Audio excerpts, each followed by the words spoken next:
मैं घर से गुस्से में बड़बड़ाते हुए निकल आया था और बस स्टैंड की तरफ आगे बढ़ने लगा। मैं मन ही मन बड़बड़ा रहा था, पता नहीं कितने पैसे छिपा के रखे हैं, लेकिन मेरे लिए एक बाइक नहीं ले सकते। अब मैं यहाँ से चला जाऊंगा और तब तक वापस नहीं आऊंगा जब तक मैं खुद के पैसों से बाइक नहीं खरीद लेता। इतना सोच ही रहा था, तभी मेरे पैर में मुझे कुछ चुभने का एहसास हुआ। नीचे देखा तो समझ आया कि जल्दबाजी में पापा के जूते पहन आया हूँ। उन जूतों में कील उभरी हुई थी जो मेरे पैर में बार बार घाव किए जा रही थी, लेकिन उस समय गुस्सा अधिक था तो मैं बड़बड़ाते हुए आगे बढ़ गया। अचानक मुझे याद आया कि मैं पापा का पर्स भी साथ ले आया हूँ। मेरे खुराफाती दिमाग में ख्याल आया, क्यों ना आज पापा का पर्स चेक किया जाए, जिसे आज तक उन्होंने किसी को हाथ तक नहीं लगाने दिया था। पता नहीं कौन सा खजाना छुपा है इस पर्स में जो किसी को हाथ नहीं लगाने देते थे। जब मैंने पापा का वह पुराना पर्स खोल कर देखा तो उसमें पैसे तो नहीं मिले, लेकिन पैसों की जगह पर एक डायरी रखी हुई थी।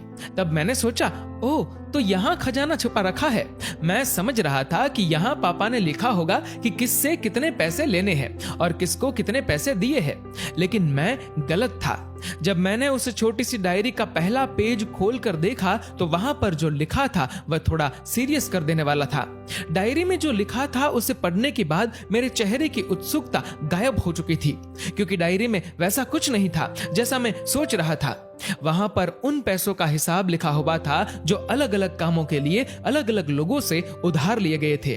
उस लिस्ट में कंप्यूटर के नाम पर भी पैसे लिए गए थे। कुछ यूं लिखा था, 50,000 बेटे के कंप्यूटर के लिए।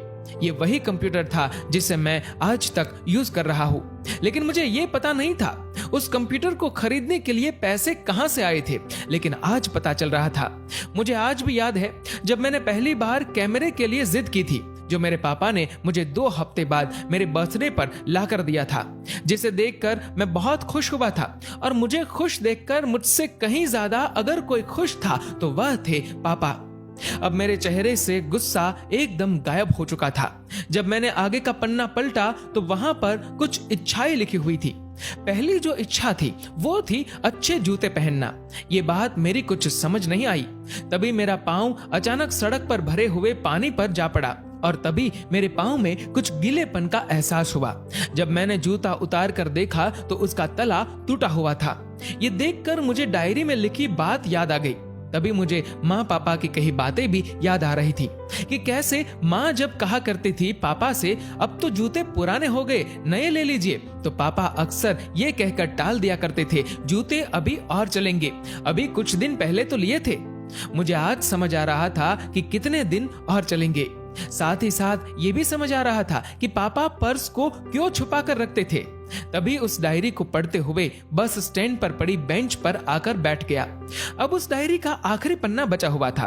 उस पन्ने को जब मैंने पलट कर देखा तो वहां कल की तारीख लिखी हुई थी। तारीख के नीचे लिखा हुआ था 50,000 रुपए बाइक के लिए। बस इतना पढ़ा और दिमाग सन्न रह गया। अब मेरे मन में कोई गिला शिकवा नहीं बचा था, बस मेरी आंखों से आंसू बह जा रहे थे। मुझे आज तक नहीं पता चला तब मैं क्यों रोए जा रहा था। अब मैं जल्दी से घर की तरफ भागा, लेकिन जूतों की वह कील पांव में अब तक घाव बनाने में कामयाब हो चुकी थी। मैंने जूतों को रास्ते में ही निकाल कर फेंक दिया और भागते लड़खड़ाते हुए घर जा पहुंचा, लेकिन पापा घर पर नहीं थे। मैं समझ गया वह कहां थे। मैं सीधा पास वाली बाइक एजेंसी की तरफ भागा। पता नहीं आज कहां से इतनी ताकत आ गई थी कि मैं भागते हुए थक नहीं रहा था, और वह भी बिना जूतों के नंगे पैर। जैसे तैसे मैं बाइक एजेंसी पर पहुंचा। पापा वहीं थे। मैंने पापा को दौड़कर गले लगा लिया और मेरी आंखों से आंसू रुकने का नाम ही नहीं ले रहे थे। पापा समझ नहीं पा रहे थे आखिर हो क्या रहा है, मैं क्यों रो रहा हूँ। मैंने पापा से कहा, पापा मुझे मोटरसाइकिल नहीं चाहिए, आप अपने लिए जूते ले लीजिए। अब आज से मैं जो भी करूंगा अपनी मेहनत से अपने बलबूते पर पढ़कर करूंगा। दोस्तों, मैं आज आपसे कहना चाहूंगा, ठीक ऐसे ही होते हैं हमारे पिता।